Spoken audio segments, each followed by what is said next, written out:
YouTube now, please. Shalom, shalom, shalom, everyone.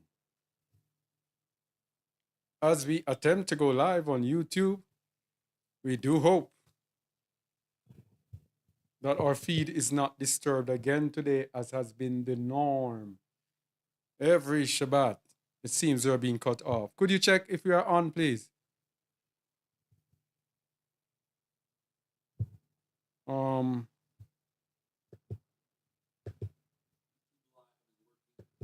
Okay, let's hope that it remains. Okay.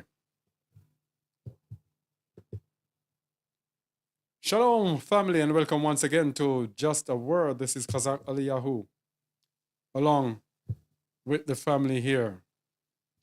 Low system resources. Let me take off some of these resources that we are using.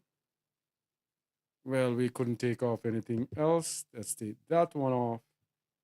And let's take that off.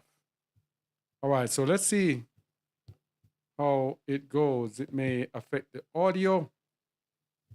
Okay, but let's see what we have. All right, today we are going to be looking at sacrifice. New Testament sacrifice. This is a very interesting. Don't let the topic run you away. This is very informative, and some insights has been given to us that we never had before regarding several things, even Passover and so on. Very interesting, this one. So let's begin. Let's begin. Let us not tarry. So let's first look at our calling. Our calling is to be living sacrifices. Our calling to be a living sacrifice. As it says in Romans 2, verse 12, verse 1, I beseech you, therefore, brethren, by the mercies of Allah, that ye present your bodies a living sacrifice. And that sacrifice here is G2378. Kadosh, acceptable unto Allah, which is your reasonable service. So let me just interject by saying today we continue in our quest for righteousness, our quest to reach unto perfection, to move from righteousness unto holiness. So this is what this post is about.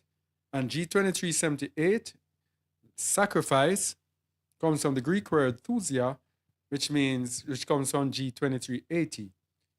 Sacrifice, the act or the victim, literally or figuratively, sacrifice. So that doesn't say much, so we have to go to G2380. We have to go to G2380 to see what that means. G2380, definition: to rush, properly to rush, to breathe hard, to blow, to smoke. That is by implication to sacrifice, properly by fire, but genitive case. By extension, to immolate, slaughter for any purpose. To kill, to sacrifice, to slay. So we don't get much out of that in just to kill, all right, or to slaughter for any purpose. So we look at the dictionary meaning in this case. And the dictionary meaning is an act of slaughtering an animal or person, or surrendering a possession as an offering to a deity. So we would surrender something, offer something like a cow unto Yahuwah back in the days of the temple. Second meaning, an animal, person, or object offered in the act of sacrifice. So that would be like the noun. So you would say that bull is the sacrifice for Yahuwah. And this is the meaning now that we are most concerned with. That is an act of giving up something valued for the sake of something else regarded as more important or worthy. So, for example, we must all be prepared to make sacrifices in life. So it's an act of giving up something valued. So when you are in school and it's exam time, sleep is precious. But you give up sleep.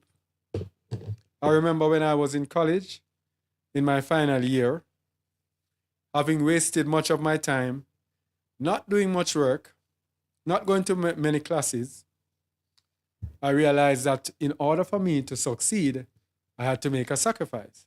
And that sacrifice was sleep at night. So probably around 2 months before the exam, I decided that at night I was going to give up a lot of the sleep. I would go to my classes in the day, catch up on what I could catch up on.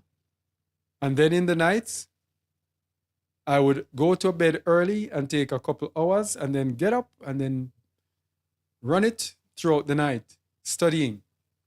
And that's what I did. And when the time was up, around my eyes were black because I didn't get any sleep. But guess what? In the end, I succeeded because I ended up passing through, even though I didn't deserve to pass. It's the same thing with a sacrifice. Same thing with a sacrifice. You offer up the sacrifice, you give up something in order to gain something that you really truly do not deserve. Yes? So it's an act of giving up something valued for the sake of something else, regarded as more important or worthy. Yeah.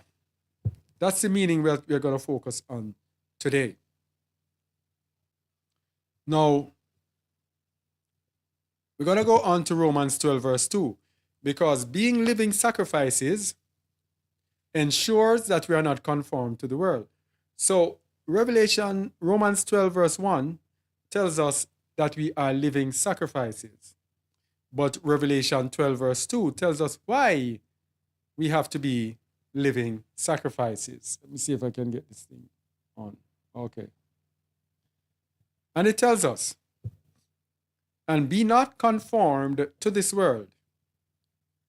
So if we are living sacrifices, it will ensure that we are not conformed to this world. But we have to look at the meaning of conformed.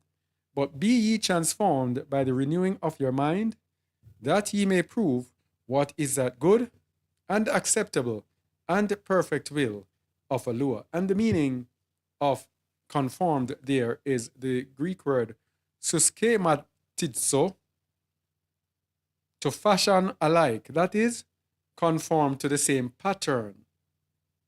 Conform to, fashion self according to. So it means that as believers, we must not fashion ourselves according to the patterns of this world. We should be, hello? Yeah? Huh? What was that, Leon? I didn't say anything. Oh, okay. Okay. But hey, when you have the thing with the 5 across, you can't see your wording. It's so small. You can't see. That's the only problem I have with that. Oh, okay.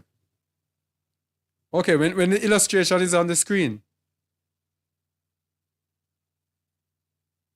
When the illustration is on the screen, that's what you're talking about? No, you have 1, 2, 3, 4, 5 things in Oh. The frames. The thing is so small, it's not blown up. So Oh, you can't see it. because I wasn't sharing it. Sorry, thank you for telling me. Yeah. So how would I do it now? Oh, I know. I would have to pin it. How do I get that? All right, so I guess I'll have to take it off, change the view, and then I would have to pin this. All right, so that's better now, right? All right. Yes, that's better. Yes. All right, thanks. All right, so we must not be conformed to this world. And sacrificing allows us to not be conformed. Now, let me just say something to people here who might just be listening to us. When we're speaking about sacrifice, let's get a disclaimer. We are not speaking about the Old Testament temple sacrifices. We are speaking about sacrifices where you give up something to someone who is more worthy than you. And we're going to see how it plays out. So we're not speaking about animal sacrifices. Let me just say that. All right, just get that in your mind so that I can speak freely. All right? Now, it brings us to Passover because you know that at this time we are celebrating the Passover because we believe that we are in the time zone of the Bible. That the biblical time zone took place in the southern hemisphere. So we are in the Feast of Unleavened Bread. I think this is the third day of the Feast of Unleavened Bread. And on Wednesday the 16th, I think, we celebrated Passover. Now, during that time, during these past few weeks that I have been doing the teachings here, I am in school again. And the Most High is showing me a lot of things that I missed, a lot of things that I didn't understand, giving me more insights, giving me more understanding as to his way, his will, and the truth. And so we're going to get an understanding of Passover today that I never had before. So, speaking about sacrifices, we know that Passover is a sacrifice. We know that our people, when we were going before we went out of Mitzrayim, out of Egypt, then we were told to kill the Passover, which was a sacrifice. So Passover is a time when we remember sacrifice. Exodus 12, verse 26. And it shall come to pass, when your children shall say unto you, what mean ye by this service? That ye shall say, it is the sacrifice of Yahuwah's Passover, who passed over the house of the children of Yasharal in Egypt, when he smote the Egyptians and delivered our houses. And the people bowed the head and worshipped. All right? So it is a sacrifice. No, the Passover is a sacrifice that is to be kept forever. Exodus 12:14. And this day shall be unto you for a memorial, and ye shall keep it a feast to Yahuwah throughout your generations. You shall keep it a feast by an ordinance forever. So it is to be kept by an ordinance forever. But when the Most High was telling them about the Passover, he said, in the place where he set his name, that is where we should keep the Passover, that he would tell us where to keep the Passover. And we should not keep it any place, but we should keep it in the place where he tells us to keep it. And it is to be an ordinance forever. But we do not have any temple. So how do we keep the Passover forever? That is the question. Because the Passover is not an easy feast to keep. It is not an easy feast to keep. That's what we're going to look at. Let's go to Exodus 12, verses 3 to 14. We're going to see that the Passover is no run over. For you to keep this feast, verse 3, did I say verse 3? Because, for example, when we look at the requirements for the Passover, we start to ask ourselves, how can we keep this Passover in this time? How can we do it?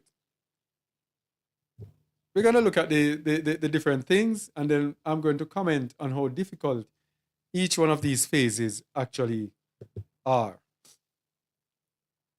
Exodus 12, starting at verse 3.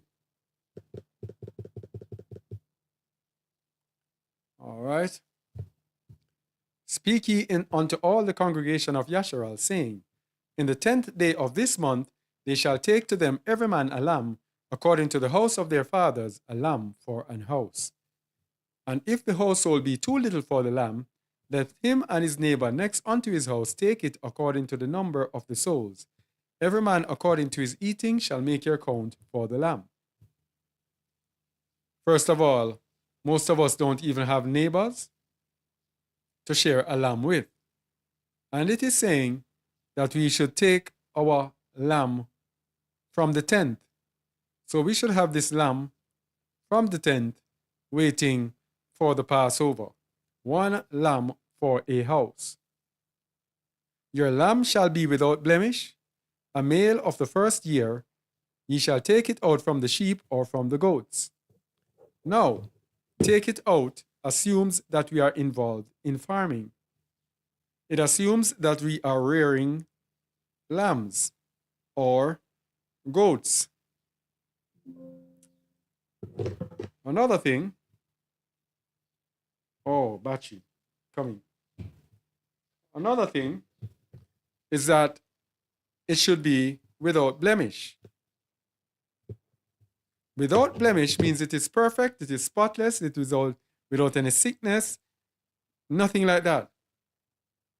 Now, even for us here, we are in South Africa, they will tell you here that all of the animals are vaccinated. That means all the animals are blemished. So, how do you deal with that? Because we tried here to keep animals without vaccinating them, and it was a dismal failure. We had so many deaths.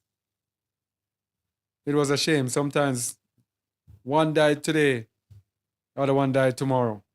One sick today, the other sick tomorrow or the next day or the next week. So how do you get a lamb without blemish? And it has to be a male of the first year, so it has to be exact that you have a 1-year-old lamb. And you shall keep it up until the 14th day of the same month, and the whole assembly of the congregation of Yasharal shall kill it in the evening. Now there you go again. It is not only we alone should kill it. The entire assembly of Yasharal shall kill it.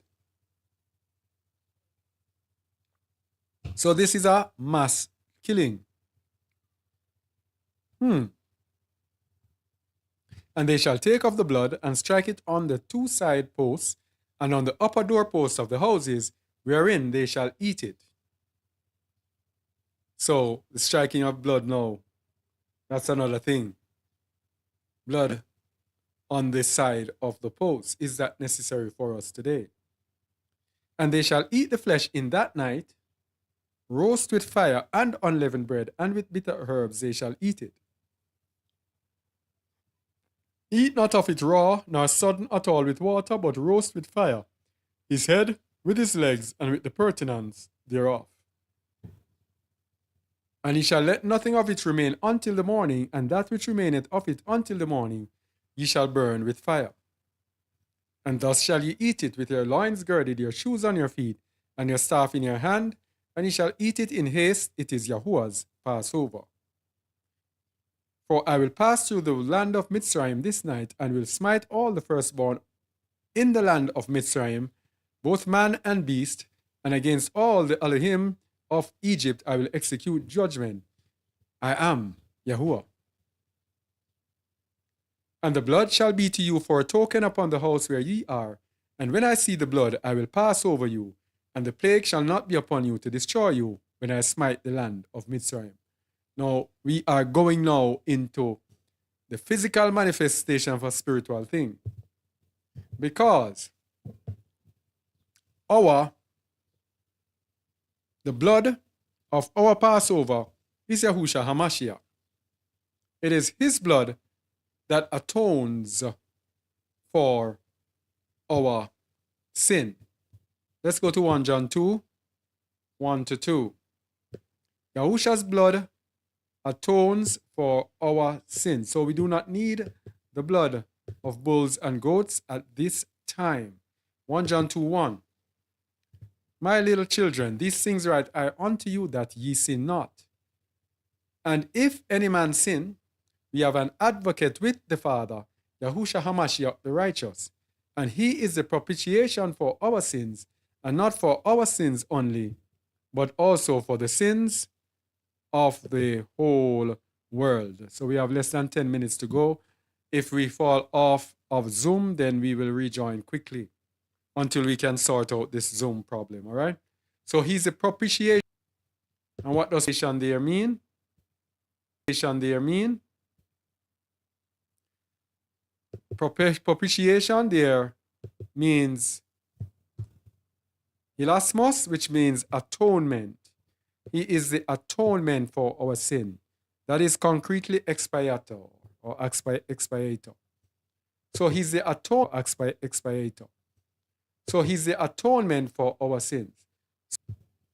That the blood shall be a token upon the houses. When I see the blood, it is when Yahusha is with us that we will be passed over. And this day shall be unto you for a memorial, and you shall keep it a feast to Yahuwah throughout your generations. You shall keep it by a feast. You shall keep it a feast by an ordinance forever. So we're going to eventually see how this part plays out for us today. Okay, stay with us. It's going to get very interesting.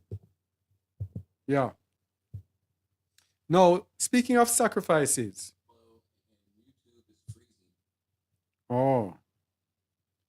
I only hope it doesn't fall off. It's always around this point. Always when you feel like, I'll have to check if this at the same time this thing happens. Oh. I think I see the internet coming and going. All right. I have a recording anyway, so if I have to put it up back. Anyway, let's go. So we have five main types of Old Testament sacrifices. We have sin offerings, which are mandatory, trespass offerings, which are mandatory, and 3 other offerings which are voluntary. We have burnt offerings, grain offerings, and peace offerings. Remember, we're speaking about sacrifice. The sin offering that is mandatory is offerings for our sin, to make atonement for our sins. And we know that we have Yahushua HaMashiach to make atonement for our sins. We don't need the blood of bulls and of goats. The trespass offering is when we have sinned and we have trespassed unintentionally. We offer up our trespass offerings. And we know that as long as we don't sin willfully, then our trespass offerings are covered by Yahushua HaMashiach. As it says in Hebrews 12, 10, 26 to 20 to 31, it tells us about sinning willfully. And it tells us if we sin willfully, there remains no more sacrifice for sins. So trespass offerings does not cover willful sin. We cannot sin on purpose and then go and give a sacrifice. We cannot sin on purpose and then turn to Yahusha and think Yahusha is going to atone for our willful sin. Burnt offerings were offerings that we offered voluntarily unto Yahuwah in worship to Yahuwah. Grain offerings were like sacrifice offerings where you gave offerings out of whatever you produce. So it's thankfulness unto Yahuwah for what he has provided. And peace offerings, as the name suggests, these are just offerings unto Yahuwah and voluntary offerings as well. So those are the types of sacrifices that we give. And of course, our spiritual offerings have to manifest themselves in this way. Now, another thing about our offerings, our sacrifice, because our lives, people, have to be sacrifices. Our lives have to be lived as sacrifices. This is what they did not tell us as believers. The importance of living our lives as sacrifice. The importance of living our lives as sacrifice. Where is it again? Colossians, is it Colossians 3? I think. Let me see my memory. No, this is not it. Same Romans 12, yeah. Same Romans 12. Yeah. I beseech you, therefore, brethren, by the mercies of Allah, that ye present your bodies a living sacrifice, kadosh, acceptable unto Allah, which is your reasonable service. So our sacrifices have to be of our best. Deuteronomy 15, 20 to 22. We cannot say we're offering up sacrifices and we put ourselves first. We have to put ourselves last to ensure that what we are giving is of our best. Verse 20. Thou shalt eat it before Yahuwah, thy Allah, year by year, in the place which Yahuwah shall choose, thou and thy household.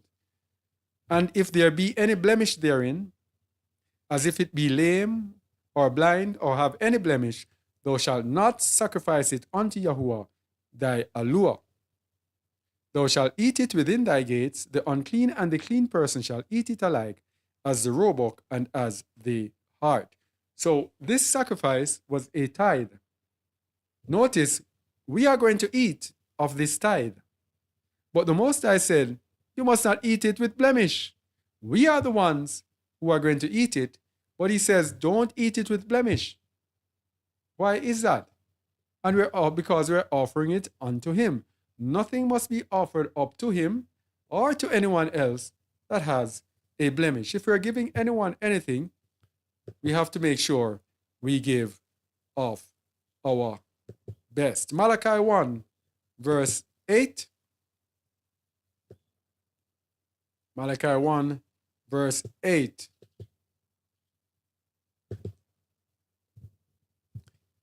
And if ye offer the blind for sacrifice, is it not evil? And if ye offer the lame and sick, is it not evil? Offer it now unto thy governor. Will he be pleased with thee or accept thy person, saith Yahuwah Sabaoth.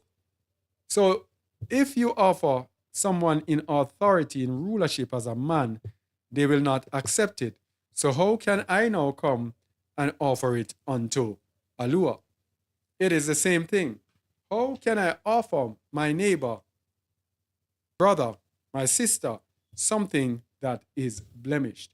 When we're offering up anything, it has to be a sacrifice that is pure, a sacrifice that is clean, a sacrifice that is without blemish.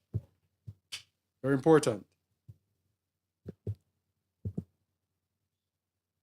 So let's look at the promise of a new covenant sacrifice, because what we really want to look at, we know about the Old Testament sacrifice.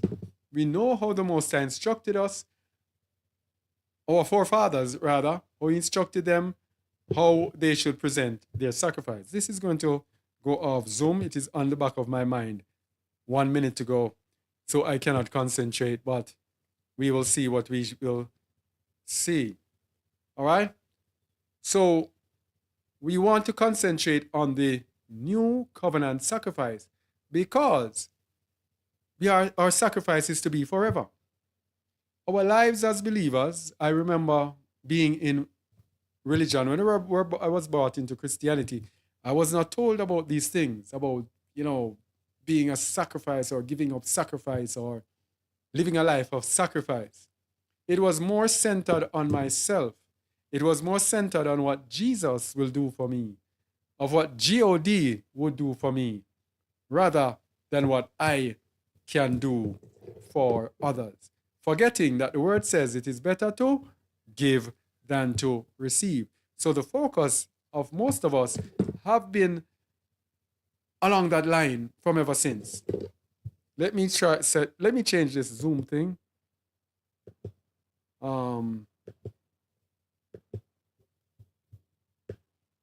All right.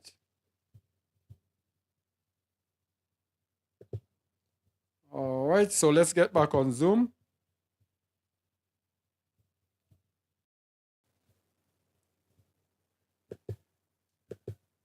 Oh boy. How do I get back on?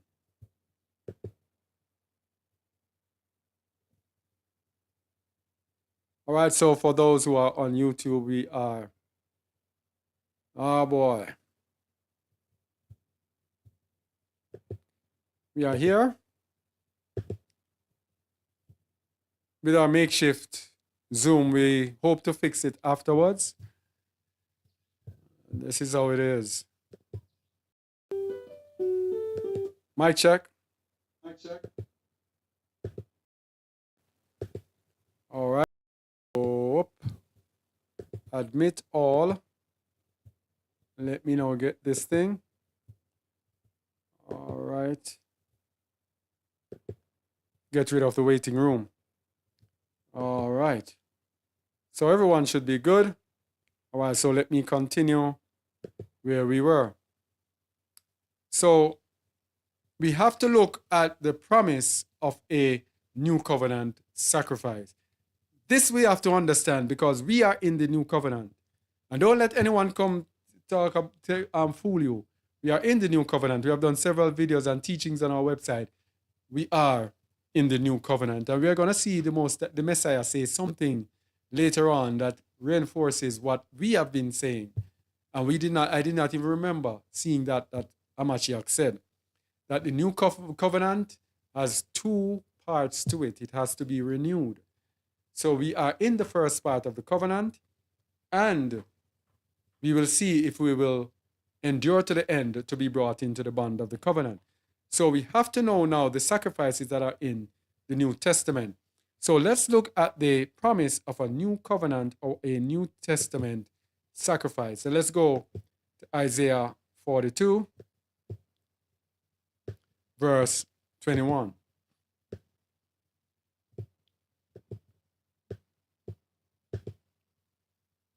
And it says, Yahuwah is well pleased for his righteousness' sake. He will magnify the law and make it honorable. This is a promise of the New Testament, where the Messiah will magnify the law. He will expand the law. So when it comes to the law of Passover, we're going to show how it has been expanded, how it has been magnified. Isaiah 53, verses 4 to 12. This now is a prophecy of the New Testament sacrifice. Verse 4. Surely he hath borne our griefs and carried our sorrows. Yet we did esteem him stricken, smitten of Allure, and afflicted. This is Yahushua HaMashiach offering up himself as a sacrifice for us. And notice how he was stricken. He was smitten of Allure. Smitten of Allure. And that same thing is going to carry to us. At times, we are going to be smitten of Allure and afflicted. Don't think it's Messiah alone that's going to do this or it's going to happen too. It's also going to happen to us, especially for those of us who have a greater burden to bear. The higher the burden, the greater the affliction. That is why Yahusha was a man of sorrows, because his job was the hardest job in the world, to overcome the devil, not only the devil, but to also overcome death. That is why his burden was so heavy. But he was wounded for our transgressions, the sacrifice here. He was bruised for our iniquities. The chastisement of our peace was upon him, and with his stripes we are healed. Can I tell you something? Let me put this thing here. Come in.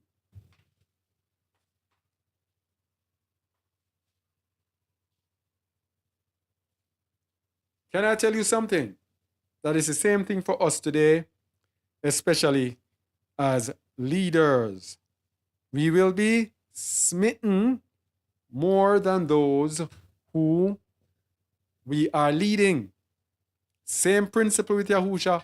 Yahuwah does not change.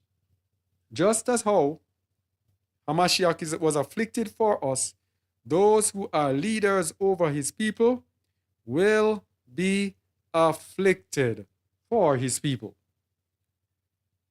Anyway, verse 6, all we like sheep have gone astray. We have turned everyone to his own way, and Yahuwah hath laid on him the iniquity of us all. That is the sacrifice, New Testament sacrifice in Messiah. He was oppressed and he was afflicted, yet he opened not his mouth. He is brought as a lamb to the slaughter, and as a sheep before her shearers is dumb, so he opened not his mouth. What is that saying for us? Many of us are being afflicted. Many of us are going through what we need to go through to be perfected. Many of us are going through and we are squealing, we are bawling, we are complaining, mumbling, murmuring. When Yahusha was going through it, it says, he opened not his mouth. As a sheep before her shearers is dumb, so he opened not his mouth. He is brought as a lamb to the slaughter. That's how we should be to attain unto the perfection of Yahusha. It's not easy, but it's how we should be. He was taken from prison and from judgment, and who shall declare his generation? For he was cut off out of the land of the living. For the transgression of my people was he stricken. And he made his grave with the wicked and with the rich in his death, because he had done no violence, neither was any deceit in his mouth. He was harmless. He was like a lamb to the slaughter. Yet, verse 10 says, yet it pleased Yahuwah to bruise him. He hath put him to grief, when thou shalt make his soul an offering for sin. Harmless, righteous, offering for sin. He shall see. So this is another thing that we have to emphasize. Let me get this thing here. Another thing that we have to emphasize is that for our offering to be acceptable unto Allah, it must be coming from a good place. It must be coming from a place of righteousness. We cannot be unrighteous and be thinking, let me see this thing, if my mouth is moving to let me try about 30 milliseconds. Yeah. Yes. Or I don't know. I don't know. All right, let me leave it anyway. All right. Yeah, so we cannot be offering up sacrifices unto Yahuwah and we are in unrighteousness. For our sacrifices, and when we're speaking about sacrifice, we're speaking about spiritual sacrifice, our sacrifices of praise, our sacrifice of thanksgiving, our sacrifice of joy, our sacrifice of whatever. Now, for example, your sacrifice of joy. You're in a situation in which anyone in this world would feel utterly sad and bitter, miserable, and you are there singing, joyful. That is the sacrifice of joy. The sacrifice of praise is a similar thing. Yes? Where you are bogged down by the problems that you are facing and the different things that are coming at you. And anyone in that situation would be like, or even weeping. And you are there praising the Most High. We can sacrifice of praise into the house of Yahuwah. Sacrifice of praise. These things are the sacrifices that we should offer up in our time. Sacrifice of thanksgiving again. Everything goes wrong. Every single metric is negative. Every single metric is negative. And then you still give thanks. When someone says to you anything at all, I say, well, I give thanks. Someone asks you, how are you today? Everything is okay? I give thanks to the Most High. All things work together for good to them who love him and who are called according to his purpose. All right, so these are the sacrifices we're talking about. That's giving an example. Now, we looked at the promise of the New Covenant sacrifices. Now, we have to look at the law and the promise of Abraham. Because we have to look at the law from the Old Testament, and we have to look now at the promise of Abraham in the New Testament. So we're looking at a transition of the sacrifice. And we're going to see where Passover comes into all of this. It might not make sense, but little by little, these are building blocks that are going to bring us to get us greater understanding. So the law and the promise of Abraham. Galatians 3, 16 to 25.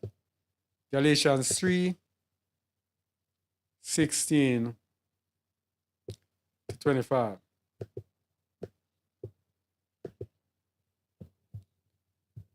Hey, now to Abraham and his seed were the promises made. He said not, and to seeds as of many, but as of one, and to thy seed, which is Hamashiach. So Shaul was breaking this down for us. And this I say, that the covenant that was confirmed before of Alua in Hamashiach, the law, which was 430 years after, cannot disannul that he should make the promise of none effect. So Shaul was speaking here about the law and the promise of Abraham as it is manifested through the law and through Hamashiach. Because what he was saying, that the law was given until the promise, who is Hamashiach, would come. For if the inheritance be of the law, it is no more of promise, but Alua gave it to Abraham by promise. Wherefore then serveth the law? Very important. It was added because of transgressions. Now, we did a couple teachings on our short teaching website, Just a Word Shorts. One of them, the Hebrew Israelite misunderstanding of the law. And another one, what's the other one? The other one also included their misunderstanding of the law. Looky here what this is saying. Wherefore then serveth the law? It was added because of transgressions, till the seed should come, to whom the promise was made, and it was ordained by angels in the hand of a mediator. Now that mediator was Moses. So, the law was added because of transgressions until the seed, who is Yahusha, would come. So when people come to the Hebrew Israelites, some of them, and they ask them, what should we do to turn to the Most High? And they say, go back to the law. That is going backwards. It is to point them to Yahusha. Because Yahusha will lead them in obedience to the spirit of the law. But if you point them to the law, they will miss Yahusha. And Yahusha is the point aimed at. That is what it means by Yahuwah is the end of the law for righteousness. He's the point aimed at. All the law is pointing to him. So when we have the law, like for example the Passover was pointing to Yahusha. Yahusha would be our Passover lamb. So we do not interpret the Passover in the Old Testament that we're going to see Yahusha showed us. And Yahuwah showed us in the New Testament. we get a different understanding. Wherefore, then serveth the law. It was added because of transgressions, till the seed should come to whom the promise was made. And it was ordained by angels in the hand of a mediator. Now, a mediator is not a mediator of one, but Elohim is one. Is the law against the promises of Alua? Alua forbid. For if there had been a law given which should have given life, verily righteousness should have been by the law. But the scripture hath concluded all under sin, that the promise by faith of Yahushua Mashiach might be given to them that believe. So the law cannot give life. It is Yahushua that can give life. But the law is needed to show us what sin is, to show us that we need Yahushua in order to rescue us from sin. Because the law cannot save us from sin. But before faith came, we were kept under the law, shut up unto the faith, which would afterwards be revealed. So the law was there, so that when faith came, we would be overcomers, because the law already shows us what sin is. We know the law. We know what it tells us that we should not do. So when faith comes through Yahusha, then we will be able to overcome through faith. That is why it says, wherefore the law was our schoolmaster to bring us unto Hamashiach, that we might be justified through faith. So the law was given to channel us to Yahusha, so that we could be justified. But after that faith is come, we are no longer under a schoolmaster.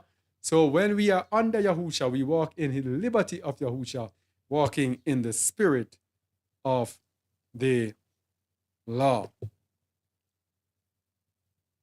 And the Most High declared that he is tired of the blood of animals. Remember, we're talking about Passover. We're talking about sacrifice. He is tired of the blood of animals. That's Psalms 50, verses 7 to 15. The book of Psalms. The psalmist David. It's so interesting how David was able in the Psalms to cover almost every single aspect of the Most High's truth.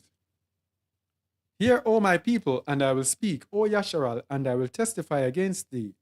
I am Alua, even thy Alua. I will not reprove thee for thy sacrifices or thy burnt offerings to have been continually before me.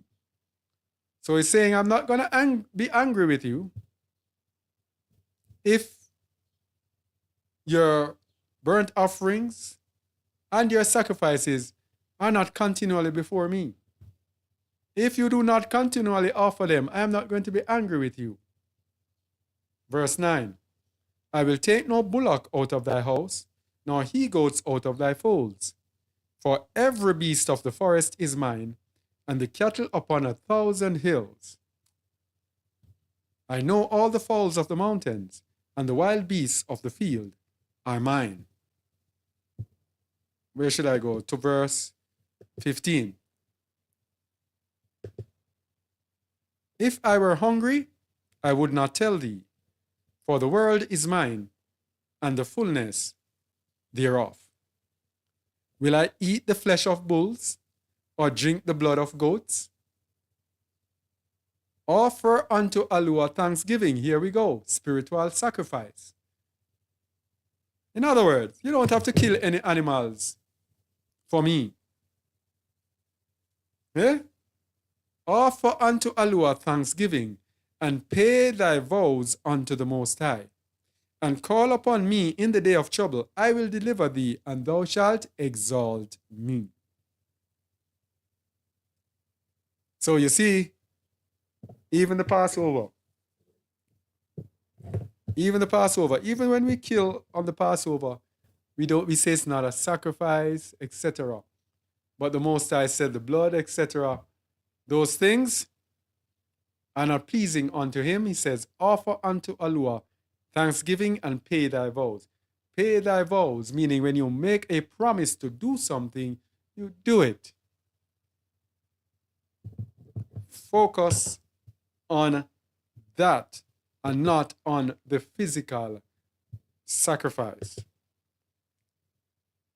So the Passover sacrifice for us, instead of commemorating the Old Testament sacrifice, we commemorate the New Covenant sacrifice. And we are going to go into examples and we shall see. 1 Corinthians 5 verse 6, your exalting is not good. Know ye not that a little leaven leaveneth the whole lump? Purge out therefore the old leaven, that ye may be a new lump, as ye are unleavened. For even Hamashiach, our Passover, is sacrificed for us. This is now our Passover lamb. It is not a goat or a lamb that we physically sacrifice. Sacrifice has already been done for us. And don't get this twisted. I'm not saying that at Passover you cannot have a meal. Because there are many people who they see things like this, and I hear them saying, oh, so you cannot keep the Passover. You don't keep the Passover. No, that's not it. Yes? But the Passover has already been sacrificed for us. So we keep the Passover, but we don't keep it like those of old. We're going to see. So Hamashiach, our Passover. So he is the lamb that we should have taken up from the 10th unto the 14th, and then the whole congregation of Yashua shall kill it. And it's very ironic that it says the whole congregation of Yashua shall kill it. When Hamashiach was offered up for a Passover, it was the entire congregation of Yashua that said, crucify him, around that time. Anyway, verse 8 says, therefore let us keep the feast of unleavened bread, not with old leaven, neither with the leaven of malice and wickedness, but with the unleavened bread of sincerity and truth.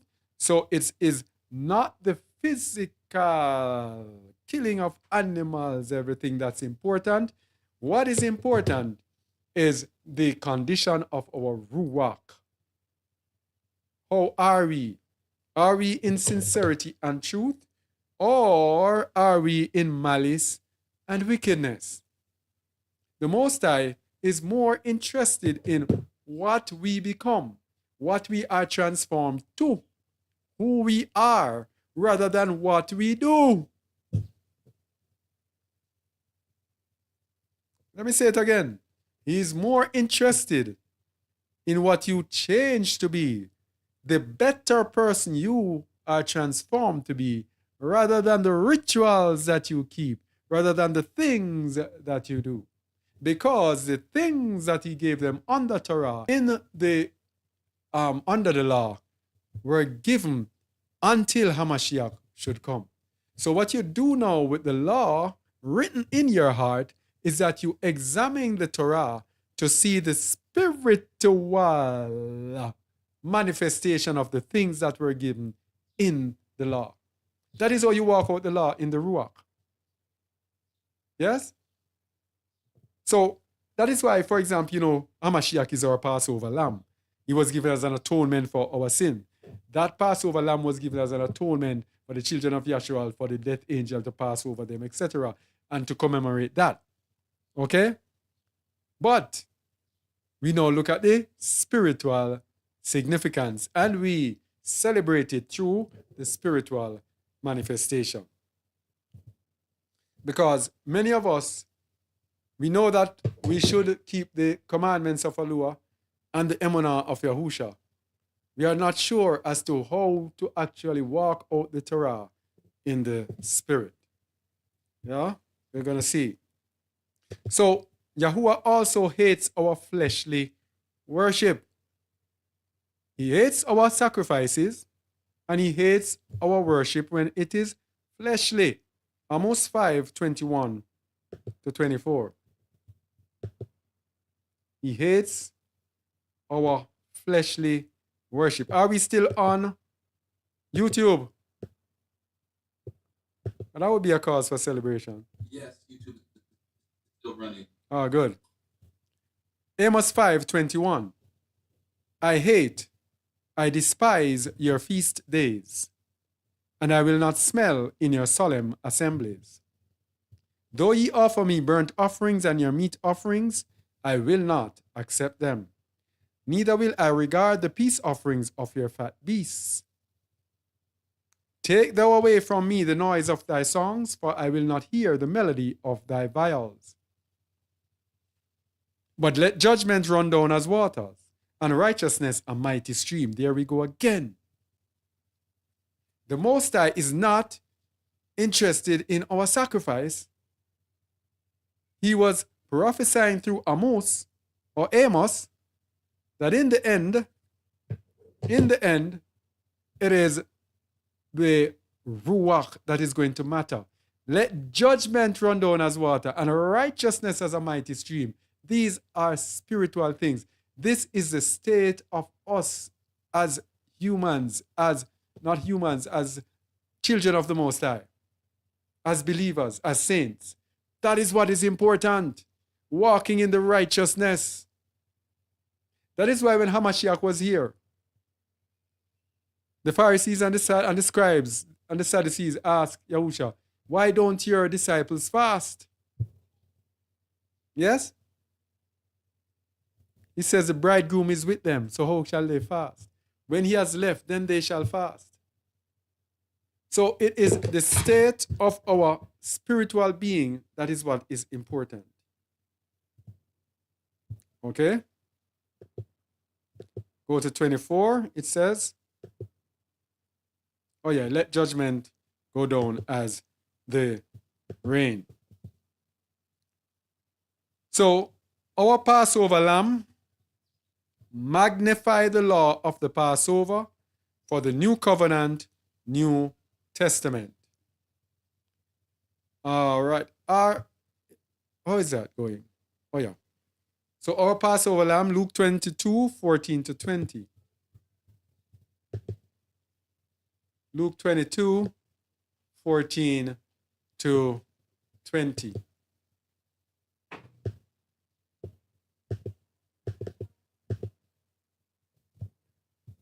Institution of the Master's Supper. So, just as how we said the New Testament sacrifice is manifested in Yahusha, observance of the Passover is now spiritual rather than the physical. Luke 22:14. And when the hour was come, he sat down, and the 12 apostles with him. And he said unto them, with desire I have desired to eat this Passover with you before I suffer. For I say unto you, I will not any more eat thereof until it be fulfilled in the kingdom of Alua. And he took the cup and gave thanks and said, take this and divide it among yourselves. For I say unto you, I will not drink of the fruit of the vine until the kingdom of Alua shall come. And he took bread and gave thanks and brake it and gave unto them, saying, this is my body, which is given for you. This do in remembrance of me. Very important. This do in remembrance of me. There's another account that tells us that he said, this do in remembrance of me, for both the bread and the wine. He break it and says, this do in remembrance of me. In other words, our observance of the Passover has now to do with breaking of the bread, drinking of the wine, rather than the sacrifice of the Passover, rather than the physical killing of the Passover. Which makes a lot of sense, because to observe the Passover, it appears that you would have to be in the land under Yahuwah's directives in the land. And you think about the Passover. What about a family? Because we are children of the captivity. What about us in the captivity at this time? How do we keep the Passover? We have no money. Might only be a family of 2 or 3, sometimes even 1. How do you keep a Passover? Do you buy a lamb first year? Try to find one without blemish. Eat it, you alone, and then you eat a little bit of it and then you burn the entire lamb. That doesn't make any sense. All right? Let me get back to it. 10 minutes already. Woohoo! All right. Let me get to it. And he took bread and gave thanks. Now, what we are saying here, this is just the introduction. We are going to go into the account in the books of the Nazarene, and we're going to get greater detail and greater insight from that. And he took bread and gave thanks and brake it and gave unto them, saying, This is my body, which is given for you. This do in remembrance of me.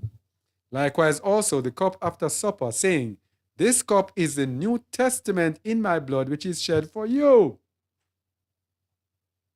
We are now in the New Testament. This is the cup of the New Testament. This is the bread of the New Testament. This is what you should do now in remembrance of me.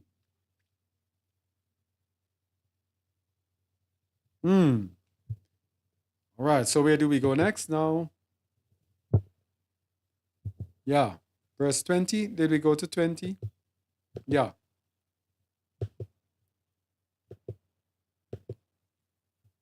All right. So how do we know it is a new way for believers to keep the Passover?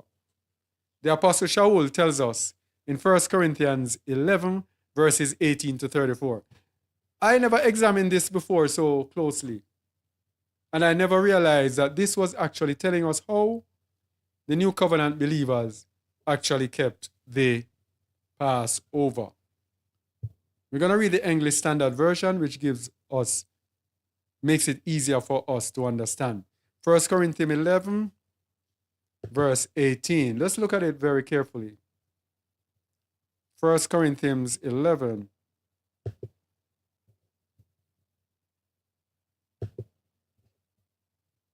verse 18.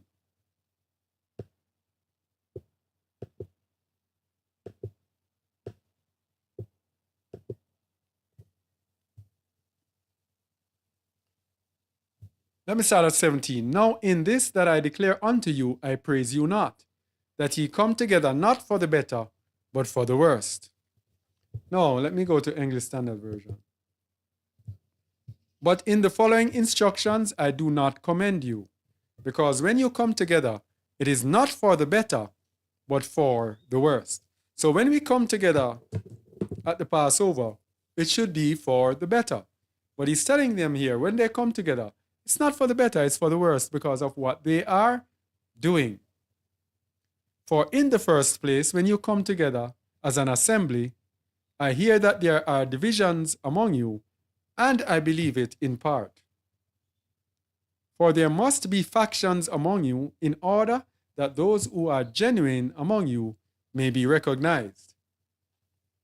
When you come together, it is not the Master's Supper that you eat.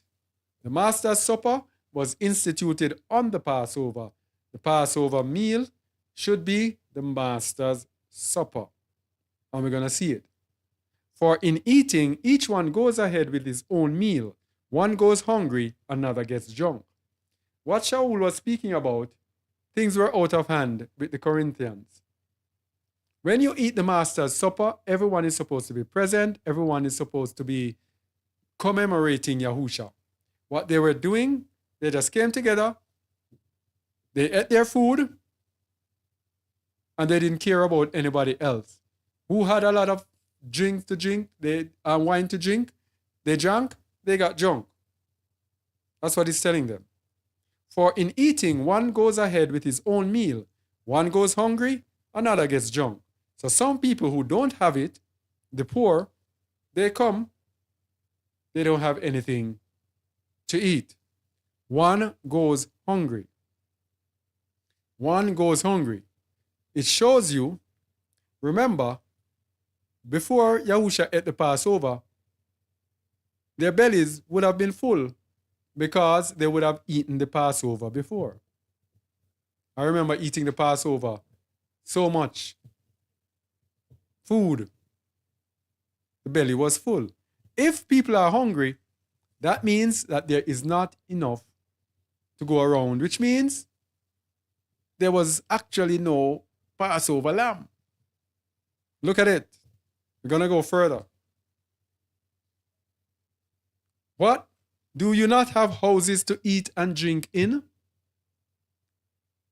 Or do you despise the assembly of Alua and humiliate those who have nothing? What shall I say to you? Shall I commend you in this? No, I will not. Look at that verse carefully, what it is saying. It is saying that they brought their food, their bread, to the Master's Supper, ate and drink, and didn't care about anyone else. And it says, do you not have houses to eat and drink in? If he was speaking about the Passover, he would not be speaking about eating and drinking in their houses, because the Passover would have been partaken of in all commonality among them all. I want you to see what I am seeing. I'm trying to explain it. Do you not have houses to eat and drink in? If it was the Passover, he would not be saying this, because the Passover would have been eaten there. So what was happening? There was no Passover lamb, but they brought bread. They brought food to eat. And they were eating and making merry and not caring about those who did not have.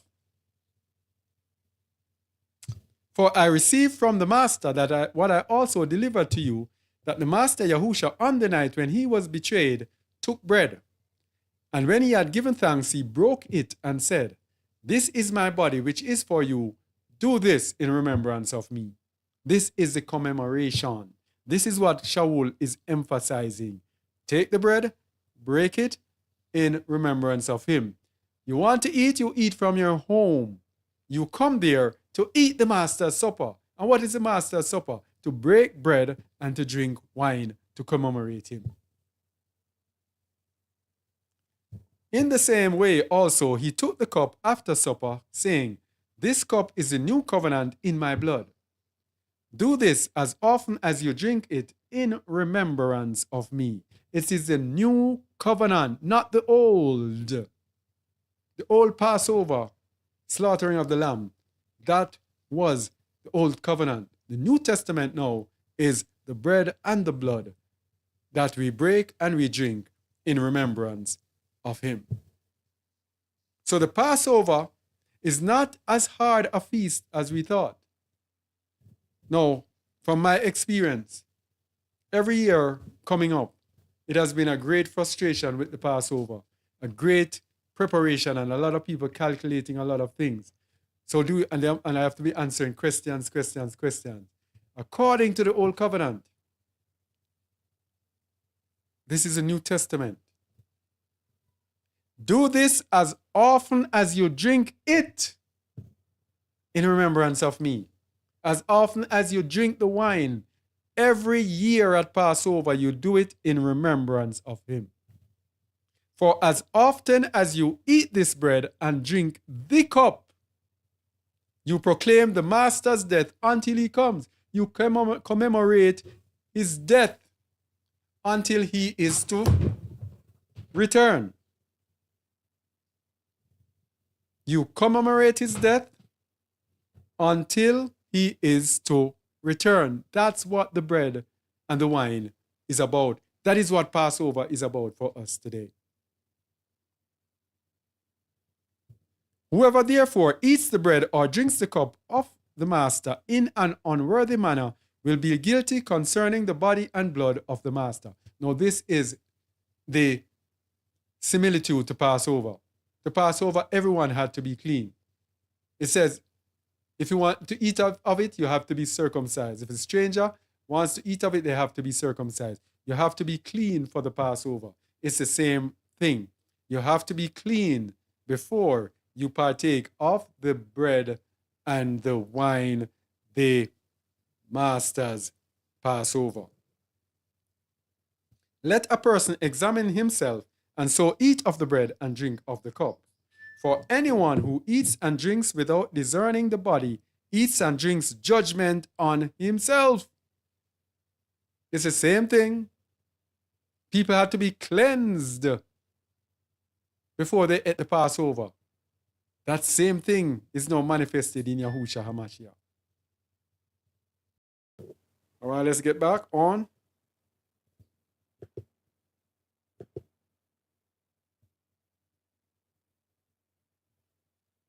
Oh.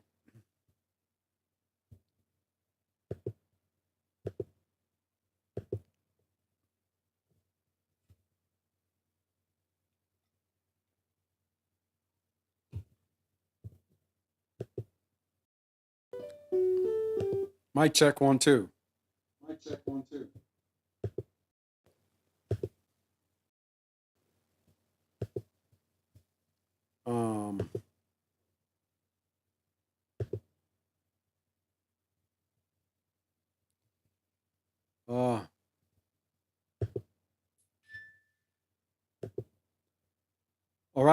All right. We are there. Okay. So let's continue. Sorry for those on YouTube when you see us. What's with this? All right. Let me pin this. All right.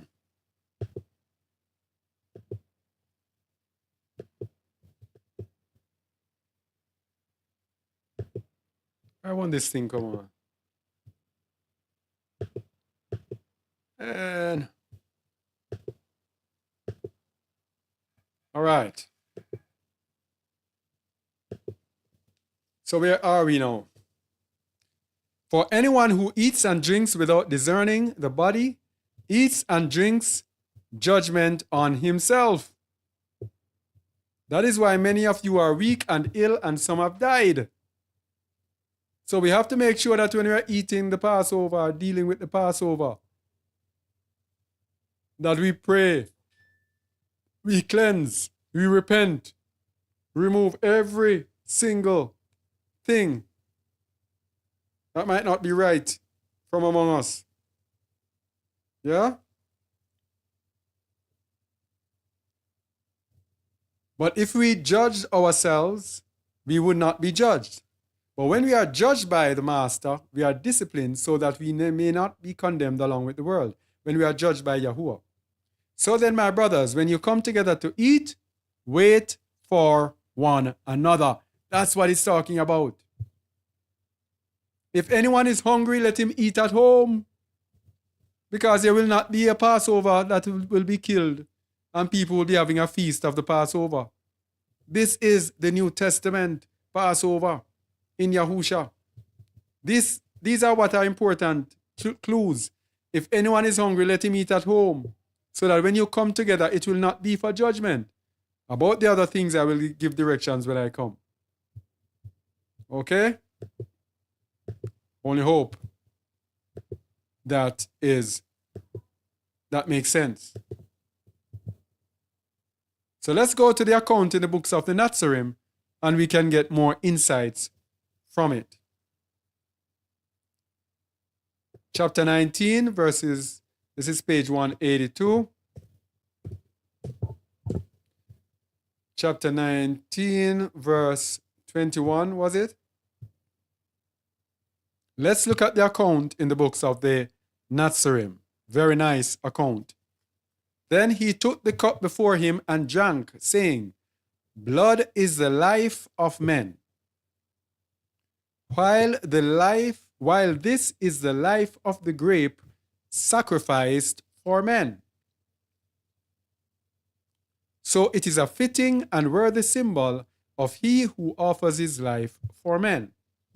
So the wine is a fitting symbol because he says it is the blood of the grape that has been sacrificed for men. So it is a fitting symbol for him who has sacrificed his life for men. I will not taste wine again until the rule of Elohim is established. That is, when he returns as king on this earth, you see that he will return as a man to be drinking wine. He then passed the cup to Yochanan, and taking the bread, he gave thanks and broke it, saying, listen very carefully, this represents my body, which will be broken as an example to the sons and daughters of men. Listen to this. For all must freely sacrifice for others. All of us must freely sacrifice for others. Yahusha's sacrifice is not given for us to just boast and say, hey, Yahusha is our Passover lamb. It is given so that we too can become living sacrifices. We can sacrifice, we can offer up sacrifices freely. Not under duress, not somebody coming and telling us, hey, you need to do this or you should do this. Do this for that person. Do that for that person. No, we do it freely of our own free will without having to receive payment. Freely we receive, freely we give. That's it. All right.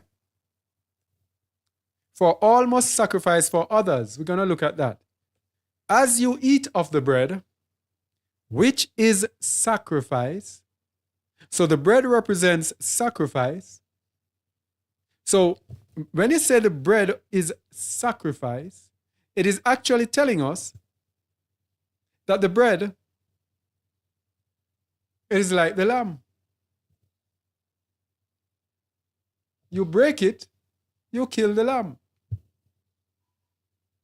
As you eat of the bread, which is sacrifice, so shall you eat the bread of eternal life.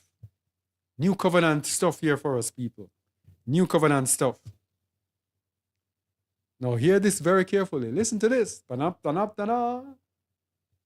For without sacrifice, there is no life. Can I say it again? For without sacrifice, there is no life. So if we don't live and present our bodies as living sacrifice, kadosh and acceptable unto Alua, which is our reasonable service, we have no life. If we do not live our lives to offer it as sacrifice to others, we have no life. Without sacrifice, there is no life. Henceforth, call it remembrance bread. Where is it? And remembrance wine. Now hear this again carefully. When meeting afterwards, do this and remember me. When doing this afterwards, every time you keep the Passover, this is what you should do to remember me. But remember also the sacrifices which must be made for the cause of Elohim. So we are remembering through the Passover, we are remembering Yahusha and his sacrifices for us and rejoicing in them. But we also, at the same time, have to remember what is required of us for us to offer up sacrifices to Alua for the cause of Alua.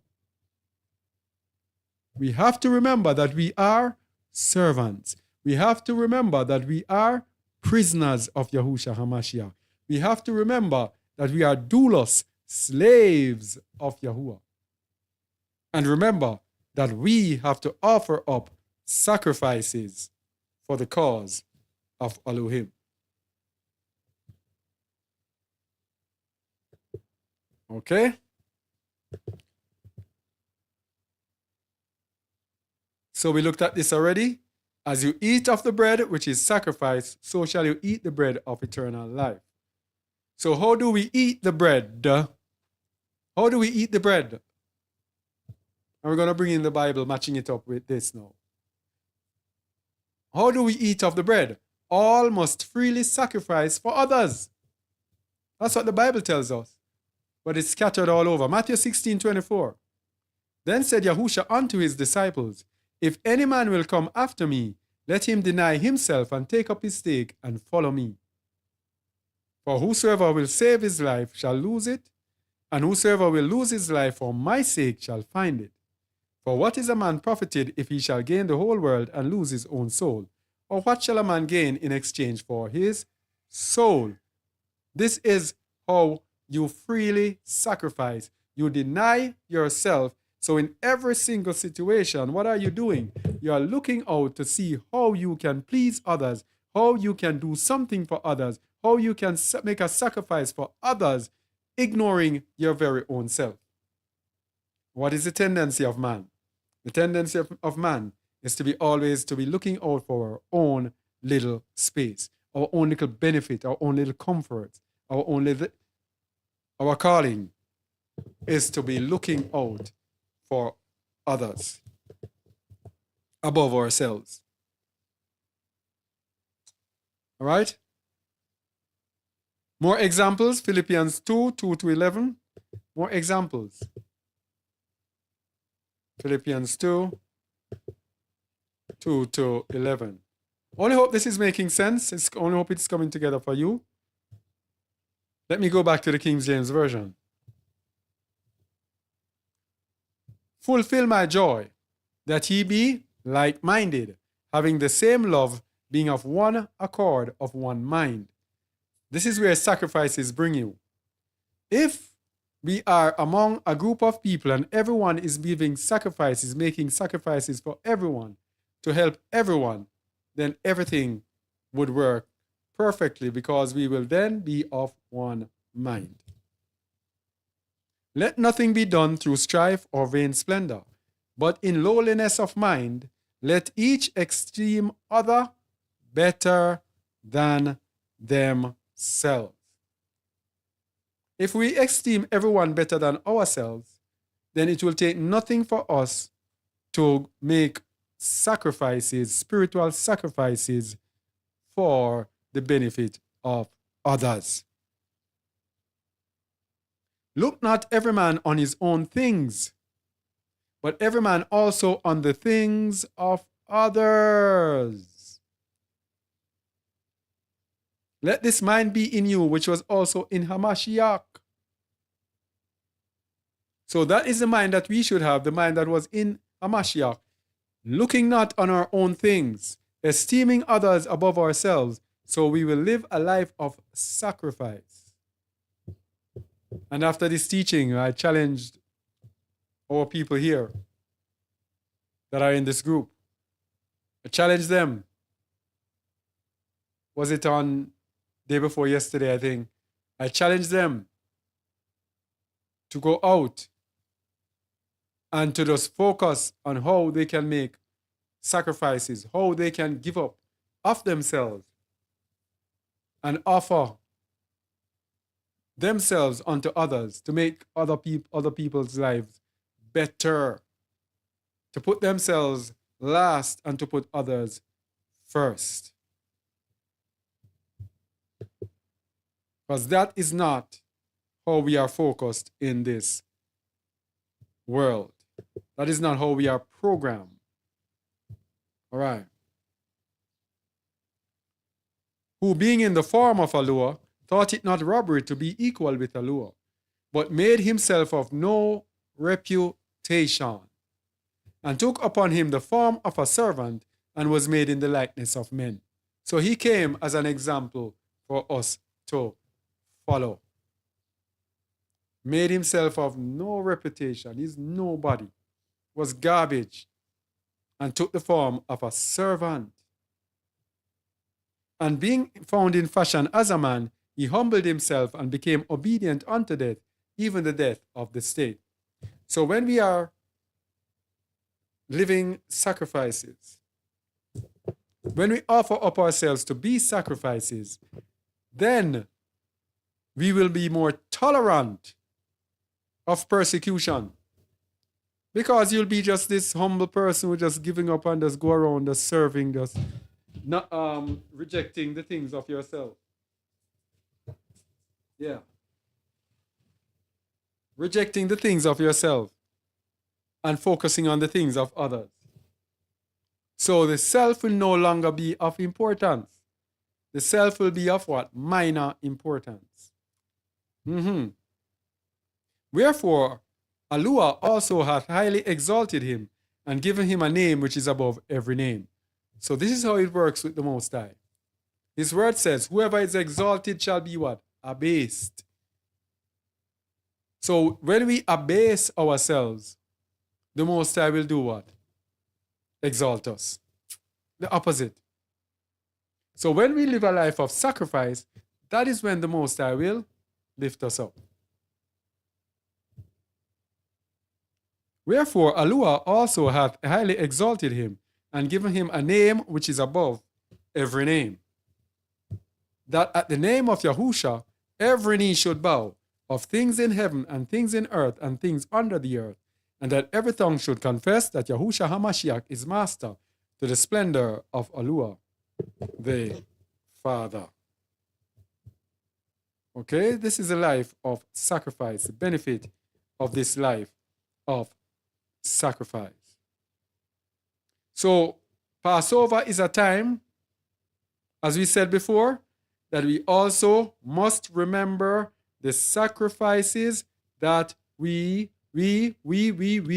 have to make.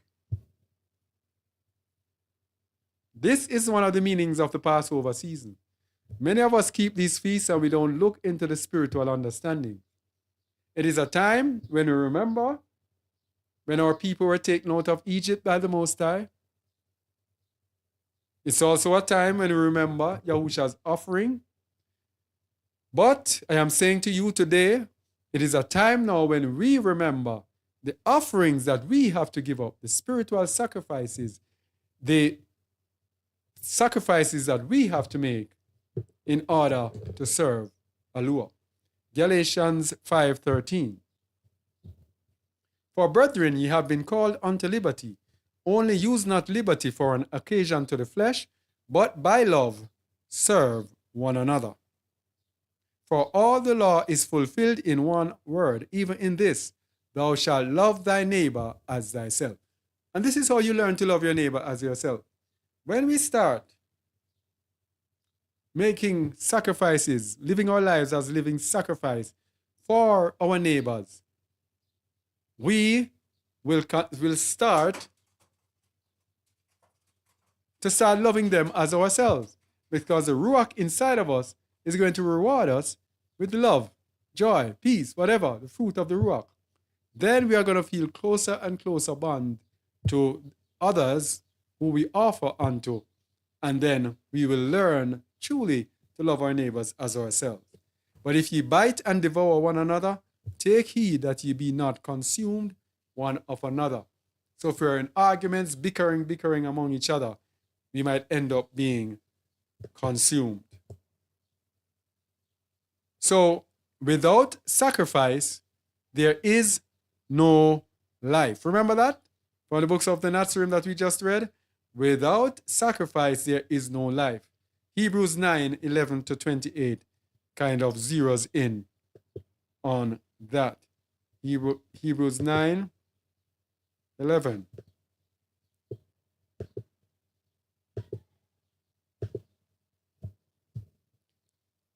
But Hamashiach being come and high priest, and for those who are in the chat in YouTube, if you have any questions, you can write your questions. I will check afterwards.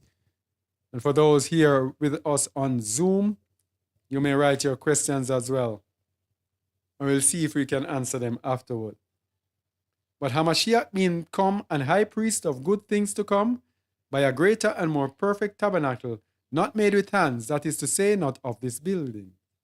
Neither by the blood of goats and calves, but by his own blood, he entered in once into the holy place, having obtained eternal redemption for us. For if the blood of bulls and of goats and the ashes of an heifer, sprinkling the unclean, sanctifieth to the purifying of the flesh, how much more shall the blood of Hamashiach, who through the eternal Ruach offer himself without spot to Allure, purge your conscience from dead works to serve the living Allure. So for us, it's all about Yahusha Hamashiach, not the blood of bulls and goats. For where a testament is, there must also of necessity be the death of the testator. So this is the new covenant, the blood that is in Yahusha Hamashiach. For a testament is of force after men are dead. Otherwise it is of no strength at all while the testator liveth. Whereupon, neither the first testament was dedicated without blood. For when Moses had spoken every precept to all the people according to the Torah, he took the blood of calves and of goats, with water and scarlet wool, and hyssop, and sprinkled both the book and all the people, saying, This is the blood of the testament which Allure hath enjoined unto you. Moreover, he sprinkled with blood both the tabernacle and the vessels of the ministry. And almost all things are by the law purged with blood, and without shedding of blood is no remission, no sacrifice, no life. It was therefore necessary that the pattern of things in the heavens should be purified with these, but the heavenly things themselves with better sacrifices than these. So the Old Testament sacrifice, like the sacrifice of the Passover lamb, Hamashiach is a far, far, gazillion times greater sacrifice than them. And many of us, we had delved in it every year, sacrificing the Passover. It was therefore necessary that the pattern of things in the heavens should be purified with these, but the heavenly things themselves with better sacrifices than these. For Hamashiach is not entered into the set-apart place made with hands, which are the figures of the true, but into heaven itself, now to appear in the presence of Allure for us. Nor yet that he should offer himself often, as the high priest entered into the high place every year with blood of others. For then must he often have suffered since the foundation of the world. But now once in the end of the world hath he appeared to put away sin by the sacrifice of himself. Without sacrifice there is no life. And as it is appointed unto men once to die, but after this the judgment, so Hamashiach was once offered to bear the sins of many, and unto them that look for him shall he appear the second time, without sin unto salvation. So this is a New Testament. First Testament, he died. First part of the New Testament, he died. Then he left us. Then, when he returns the second time, that is when we will be brought into the bond of the covenant. But most importantly for us, without sacrifice, there is no life. It is saying the same thing it is saying to us. If we offer not sacrifices of ourselves, if we don't make our bodies a living sacrifices, if we don't live our lives to be sacrifices, then we have no life. No eternal life abounds in us. Was there a verse that says that? I think so. Let me see. Oh, 1 John 3:15. Oh, this was the one I remember. It's kind of side off. Whosoever hateth his brother is a murderer, And ye know that no murderer hath eternal life abiding in him. No murderer. And no one who does not offer up a sacrifice. And how do you offer up a sacrifice that another brother would have hated? You have a brother that has done you so many awful things. Eh? But yet still, you make the sacrifice to still do good to him. That is how a sacrifice saves you from death. Because if you hate him, that brother is so disgusting. It's so easy for you to despise him. As a matter of fact, if you even despise him, you might even think that the Most High is backing you, is on your side for despising him. That is how terrible he is. But yet still, you offer up spiritual sacrifices. You go to the Most High. You pray for him. You pray for forgiveness. You forgive him. Those are spiritual sacrifices that you offer up. You don't have to even approach him or do anything. And if you even get the chance to come into him, you talk to him as good as possible. Show no hatred. You feel no hatred. You love him. You're actually sorry for him for the state of where he is in. Yes? No sacrifice. No life.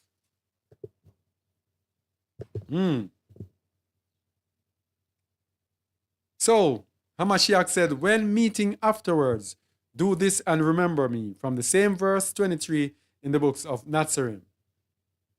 And this is what it says in the book of Luke 22, verse 19. Do this, do in remembrance of me. So we must live a life. Oh, this is so long. Why is this so long?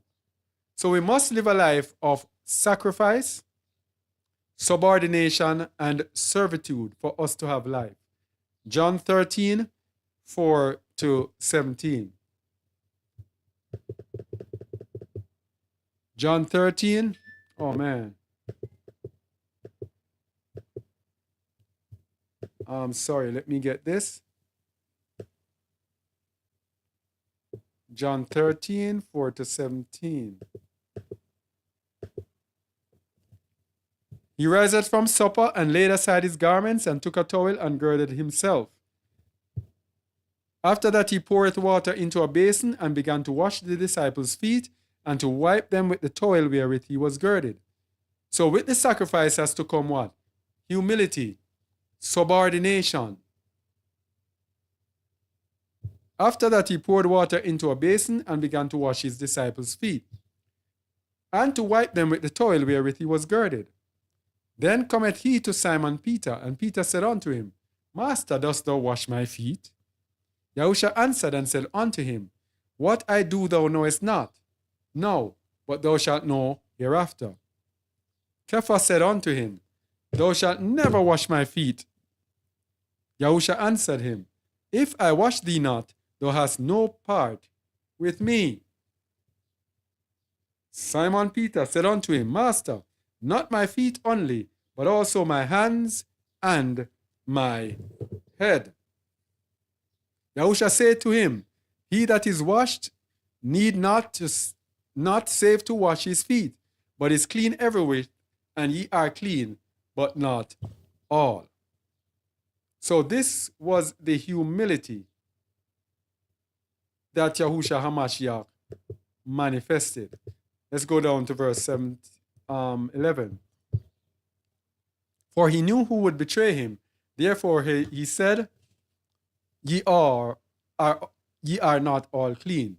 So after he had washed their feet and had taken his garments and was set down again, he said unto them, Know ye what I have done to you?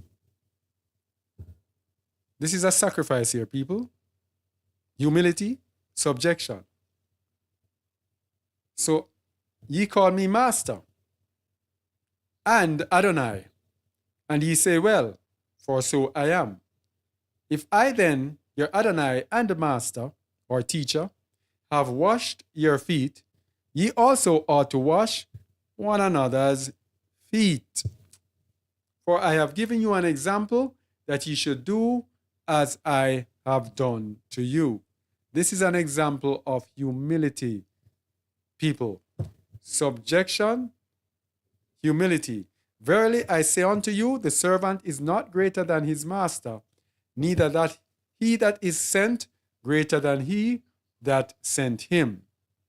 If ye know these things, happy are ye if ye do them. Happy are ye if ye do them. That is what? Sacrifice, subordination, and servitude. Humility. So those of us returning from the captivity will offer up spiritual sacrifice of praise. Why are we saying this? At this particular time,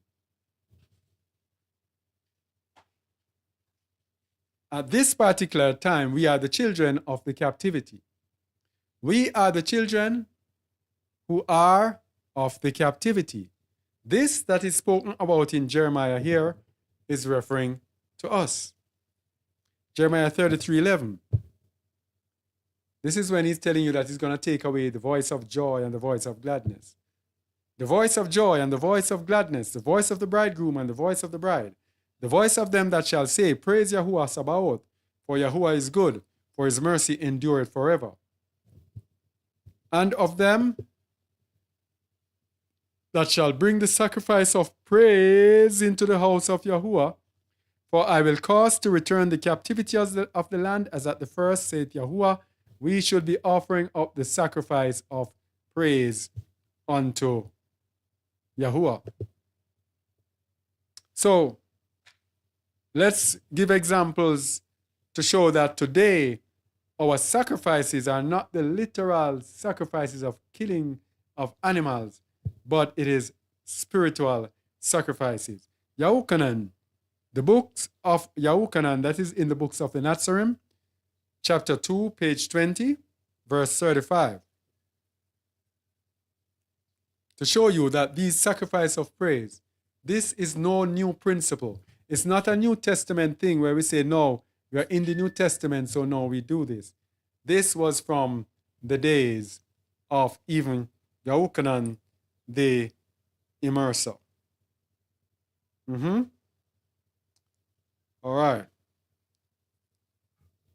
Verse 35, a man of priestly rank said to Yochanan, why do you not offer incense and sacrifice?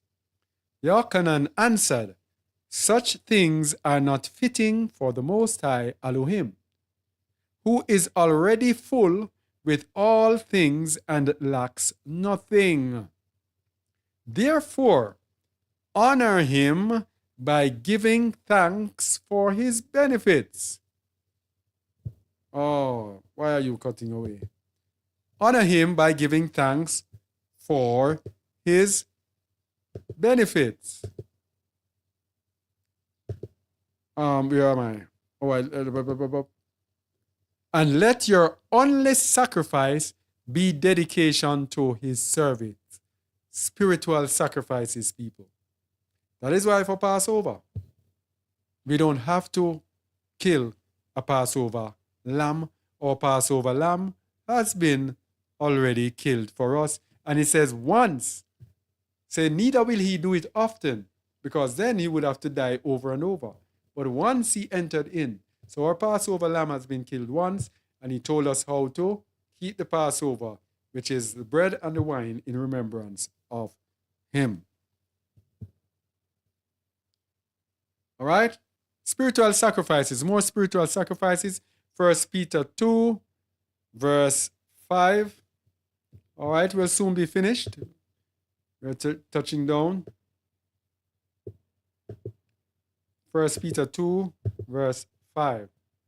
Ye also, as lively stones, are built up a spiritual house, a set-apart priesthood, to offer up spiritual sacrifices acceptable to Yahuwah by Yahusha HaMashiach. There we go again. We, New Testament, New Covenant, we are built up a spiritual house to offer up spiritual sacrifices. Yada Yahuwah. Psalms 116, verse 17.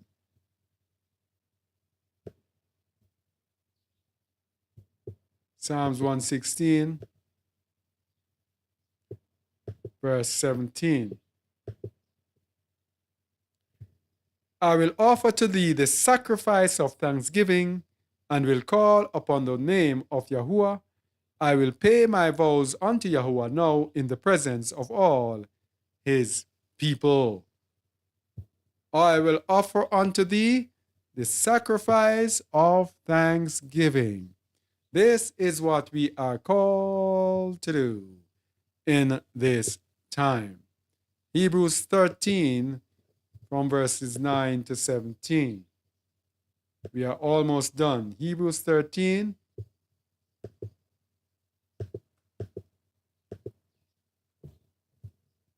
Be not carried about with diverse and strange doctrines, for it is a good thing that the heart be established with favor, not with meats, not with food, which have not profited them that have been occupied therein. We have an altar, whereof we have no right to eat, which serve the tabernacle. We have an altar, whereof they have no right to eat, which serve the tabernacle.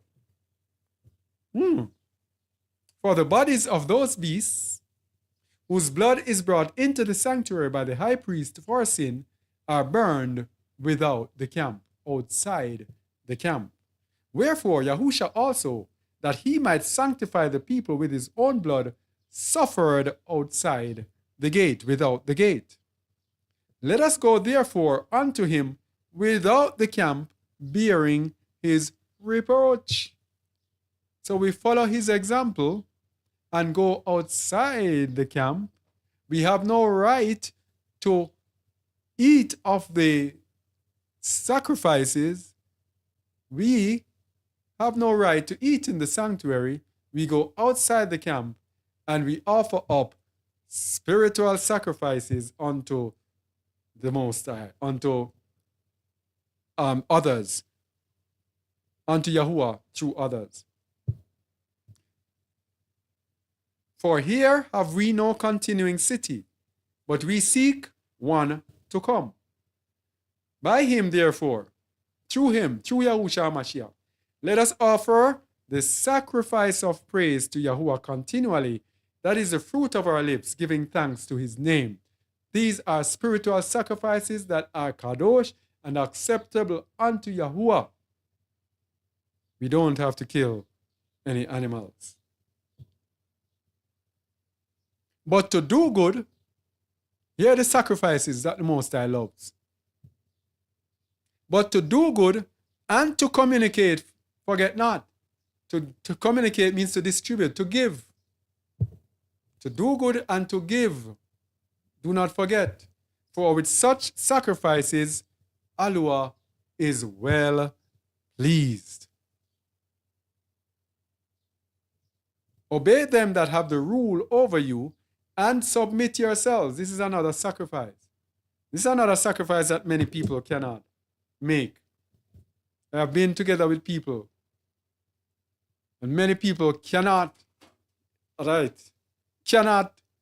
and seem are unable to submit themselves, unable to be subordinate to any form of leader. Oh, my leader, Yahushua Mashiach, is my leader. And you hear people say this all the time. For the head of Alua, let me show you something. I'll get back to this. It just came to mind. I don't know who needs to hear it. Here is another fallacy. 1 Corinthians 11. 1 Corinthians 11. Verse 3. But I would have you know that the head of every man is a Mashiach, and the head of the woman is the man, and the head of a Mashiach is Alua. So the woman would say, well, I have no husband, so Yahusha is my head. I don't know where they got this from.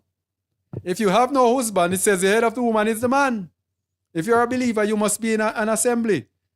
The assembly is led by a man.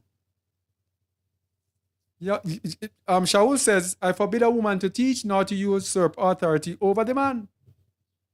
Not only the husband, but every man. Yeah? So the order is Alua, Yahusha, the man, the woman. That's the order.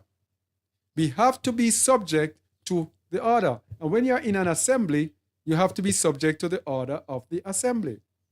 That is a sacrifice.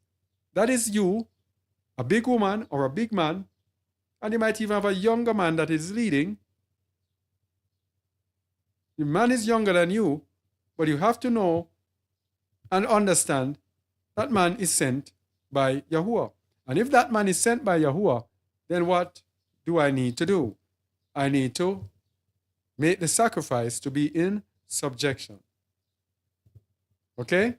Let me get back to Hebrews 3:13. Where are we? Yeah. Okay, but that's it for that part. All right, so let's see if we are done. I think we are probably done. All right, for those who are on YouTube, we are joining back the Zoom. We keep tripping out. This, I think, is the fourth time. Should be the final time, though. Hopefully, we will get back again this time. All right. Microphone check. Microphone check. Microphone check. Microphone. All right. Admit all.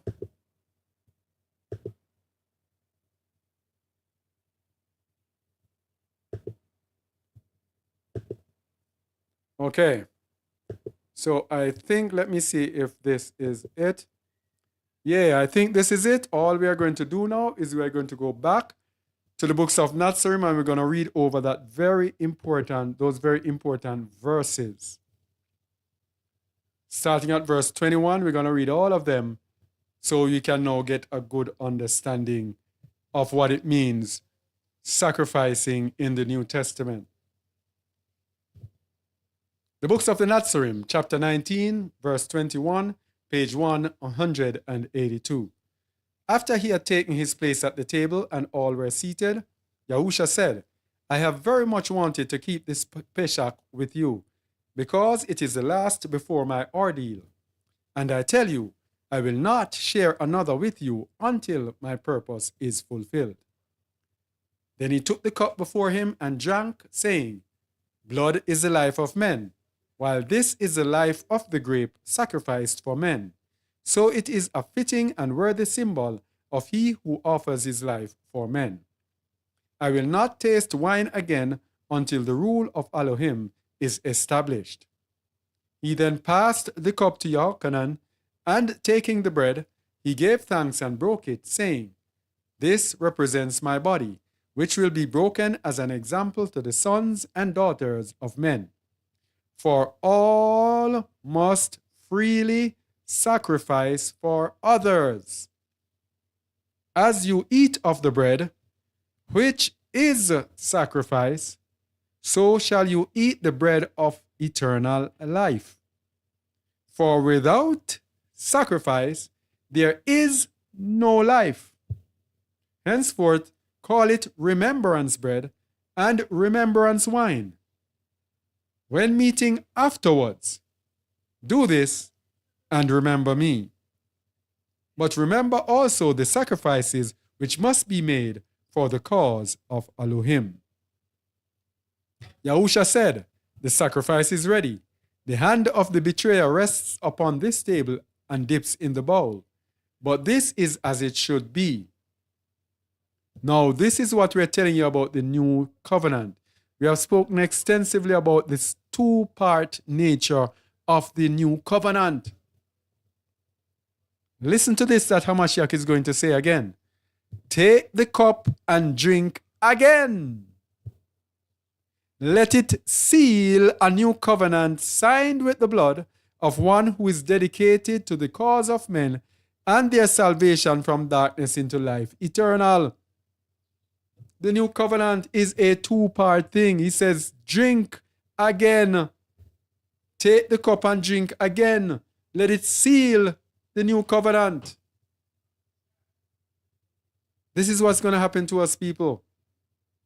We are saved in the beginning, but we have to endure again to be saved and brought into the bond of the new covenant.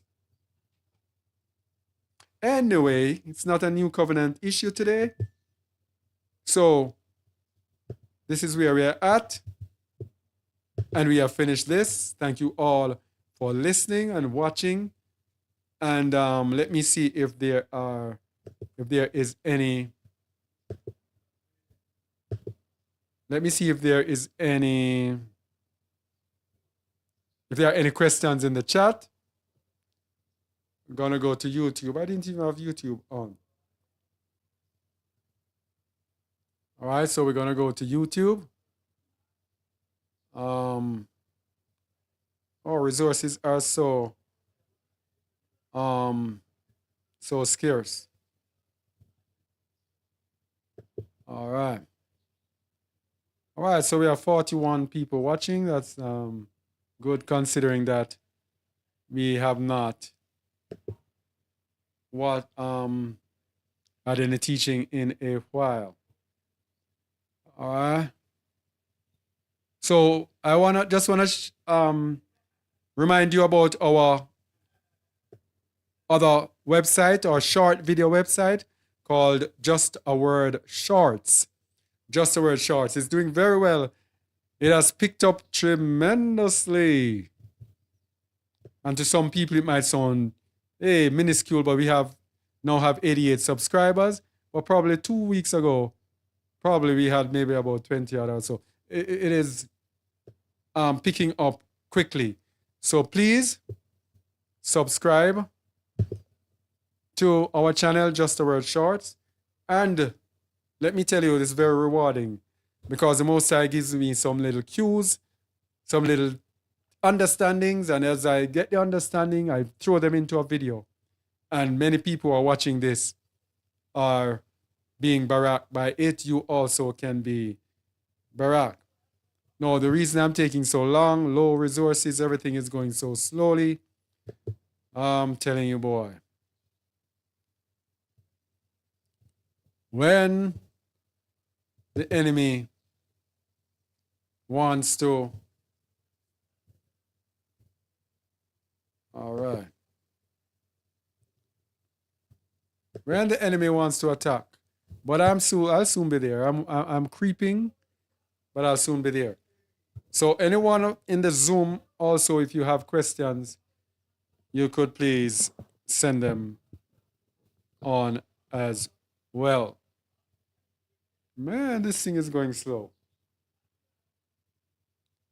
When the enemy wants to... Well, it sounds good at least. If you ever see, this is like Silent Night, Holy Night. All right. All right, James McWhorter Jr., shalom, shalom. The Avery Show, shalom. Joshua Riggs, shalom. Bitter Herb, Sabata Iya Esengo. Yafa, shalom, shalom. Tune in, Shabbat shalom. Ingrid Davis, shalom. P. Judah, Shabbat shalom. All splendor be to Yahuwah, and all honor goes to Yahusha Mashiach. Sobida, Shabbat shalom to you all. All right. All right. Ronald Holsey, Shabbat shalom. Seeing Child, Happy Samba, Bantu family. All right. Shabbat shalom, Steve P. Yeah, haven't seen you for 2 weeks. Yeah, we had problem with our equipment. Still having problems with it. That is why we had freezing up, etc., I guess. But we are limping through until we can get improvements. All right, Shalom Wesley. Zoom keep dropping off. All right. All right, what's that? Lanya or Ianya? I don't know. Don't know if that is an I or an L. Oh.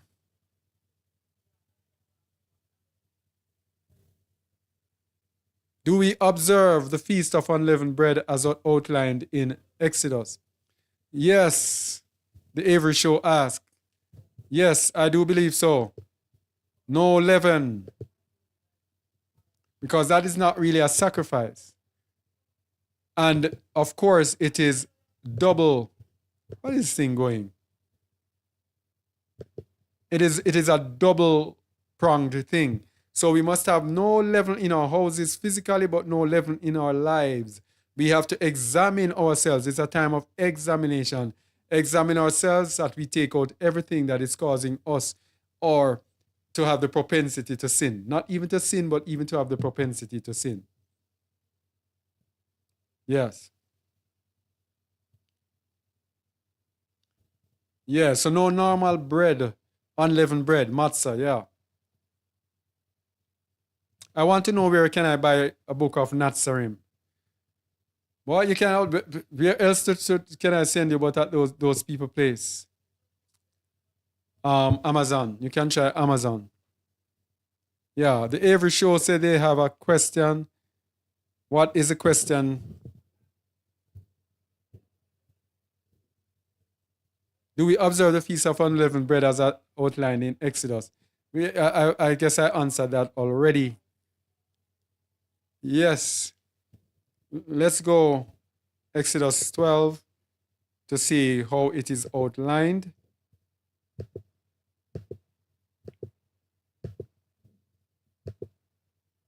Let me get it. Trying to get the Bible. Yeah. Exodus 12.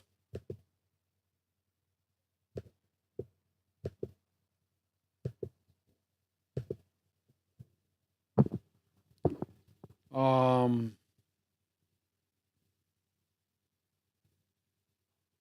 7 days shall ye eat unleavened bread. Even the first day ye shall put away leaven out of your houses. For whosoever eateth leavened bread from the first day until the 7th day, that soul shall be cut off from Yasharal. And in that first day there shall be an holy convocation, and in the 7th day there shall be an holy convocation to you. No manner of work shall be done, save that which every man must eat, that only may be done of you. And ye shall observe the feast of unleavened bread, for in this selfsame day have I brought your armies out of the land of Mitzrayim. Therefore shall ye observe this day in your generations by an ordinance forever.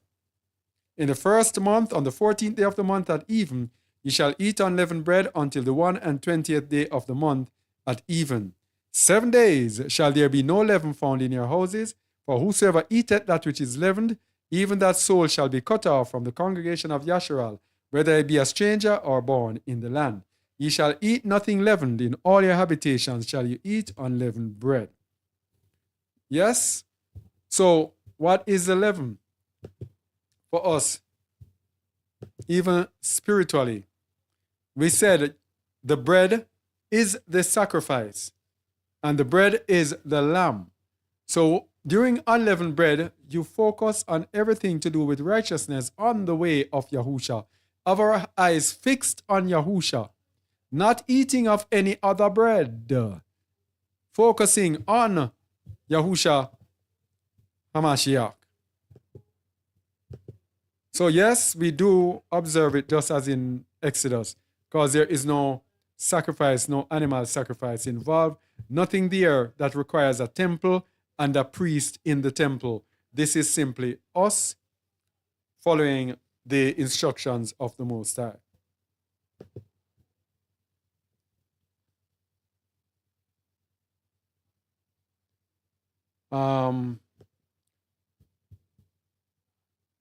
Someone is asking, do you have a calendar to Yah's feasts?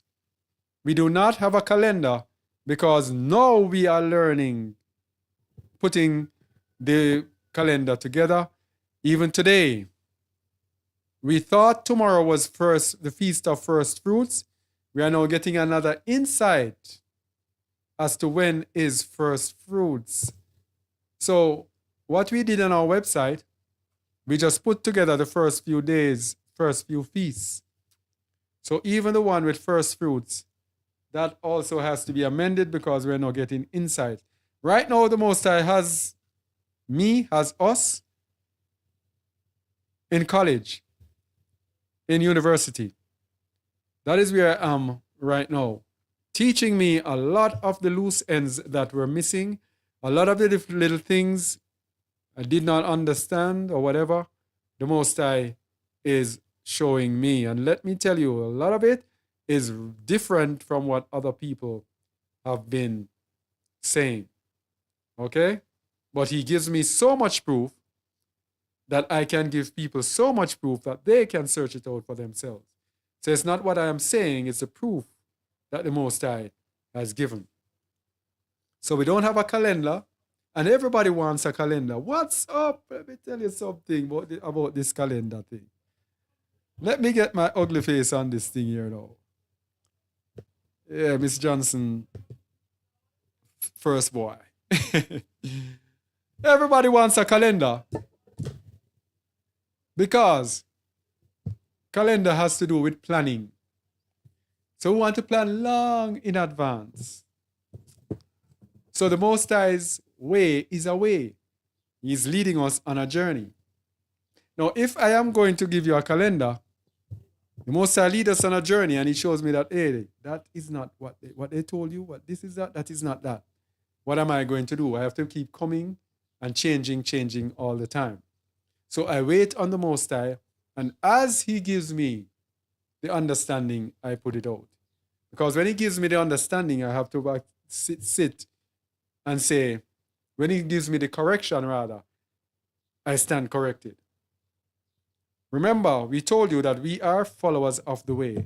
We are not religious people who believe everything and know everything. I will tell you, look at my eyes, I don't know everything. Yes? This thing is deeper than most people think. Most people grab onto something that they have learned and then they go and they preach and they teach it, thinking it to be gospel. A lot of things, there's a lot of deception in this. So we are learning, I am learning as it goes. Any correction, I have to give it. Okay? So to have a calendar right now, I have to wait on the Most High. Anyone in New York need to be baptized? Let me make this announcement. There is a person here, Ingrid Davis, her name is saying, anyone in New York needs to be baptized? That's the question she's asking. People have asked me this question several times. I am in such and such and I need to be baptized. If you're in the New York area, I would even say the tri-state area, anywhere near that area where you are willing to go down to the New York area, will you contact Ingrid, please? Because many people have asked me and I do not know. Should feet washing be done along with the keeping of the Passover today? Yes, I absolutely do believe that. He said he gave them an example for them to follow. And he said, if you do this, happy are ye. That means there are great benefits to be derived. And those benefits, of course, have to do with humility. Yeah.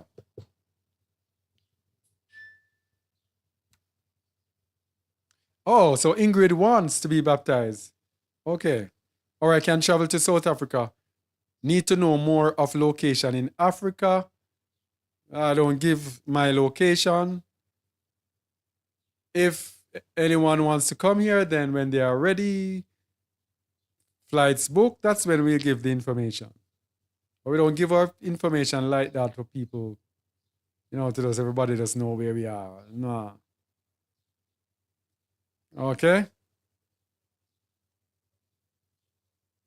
All right. The question is, do we all follow the feast days in Africa country or whatever we are in the West. As I said to someone the other day, there is only one land and there is only one time. The Most High does not give time zones for his feasts. The days are calculated just as how, like, for example, we are here in the South. If we were to follow the Jews' Passover, which is what you do when you are in the West follows the lead of those who say they are Jews and are not. Now, if we here in the South were to follow them, that would be us accepting that these people are legit, these people are right, these people are following the Most High. If you follow the feast dates of those people in the North, then you are going to make an abominable day your feast day. You are going to be off on the keeping of the feast. The feasts have to be kept according to the land in which it was originally kept in. The feast was not kept in the United States, was not kept in that place called Israel. You have to keep the feast where it was kept. All right? All right. Seeing Child says, I happen to love to learn and unlearn as I go along. We cannot be too rigid. Exactly. Exactly. We cannot be too rigid. Have to be, because this is a way. If you understand what it means to follow the way, then you understand that rigidity is our enemy. Being rigid is our enemy. You're following the way. You're following a pathway. You're on a journey. It's a roadway. The road will take you. You don't know where it's going to take you. And every time it's taking you to a place to make you better than you were before. That is why Shaul says, forgetting what is behind, I press towards the mark of the high calling. So everything that is behind, every error that is behind, we forget about it and we move forward. Very, very simple. All right. There's another person says, I am in Maryland and would like to be baptized. So anyone who knows anyone in Estados Unidos who will baptize or can baptize, who will baptize and can baptize, then probably let them contact me. And then I will put it out there because people really do need help. Okay? Yes, Zabida. It can only be one time. It cannot be two times. And the world follows a deception. Those people who are in that land who say they are Jews and they are not, they are liars. Right? And if you are in the United States saying that you're following these people, what are you doing? You are loving a lie. And in the book of Revelation, it tells you that those who love a lie cannot make it into the kingdom. So you have to prove the truth, seek the truth, find out the truth, and follow the truth. So it would be like, let me just emphasize it a little bit more, Yafa. It would be like, now I am somewhere where I am following righteousness. I am in a neighborhood, staying with where I am living, and it's a good neighborhood, and I live righteously in the neighborhood, not breaking the laws, everything. And then something happens, and then I'm brought to a ghetto area, a bad neighborhood where people break all the laws. What do I do when I'm in that neighborhood? Do I say no? Hey, no, I'm in this area. When in Rome, I'll have to do what the Romans do. These people are breaking all the laws. I might as well, I'll just have to break it as well. No, you cannot do that. You have to uphold your righteousness wherever you go and uphold the truth wherever you go. So those people are the most part are not Yasharal, nor is the land Yasharal. That's it indeed. Yeah. Is there any, are there any questions in our Zoom?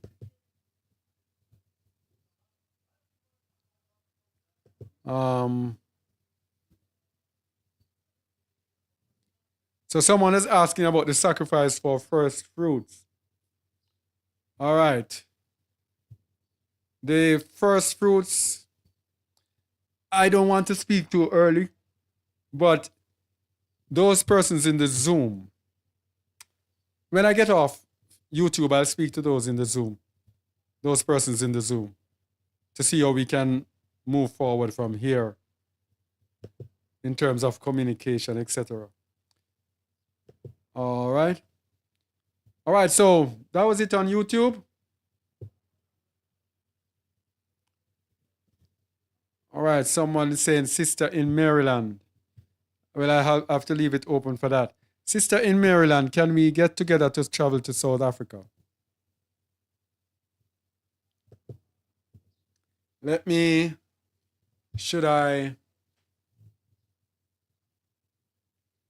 again give my email.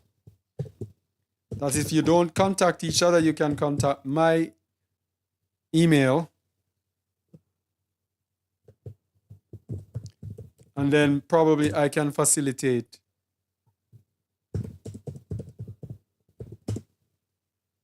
whatever you're doing.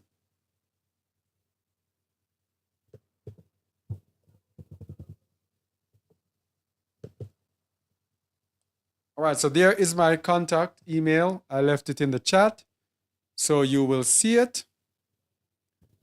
And I can be the middleman if you're all interested in whatever the conversation was about. And remember, our subscribe to our short video channel.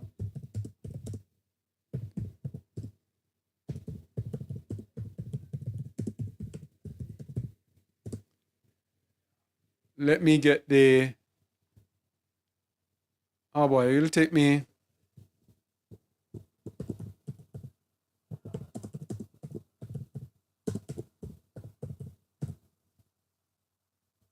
All right.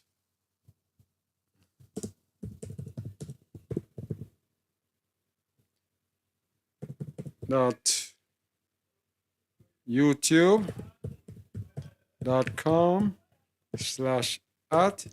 JUSTAWORDS.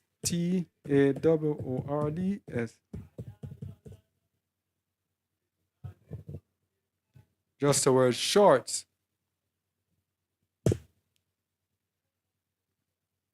All right, so that should be good. All right, so that's it. Thank you all for watching on YouTube. And it was nice having you all here with us. Until next time, I hope Yahuwah willing. Shalom.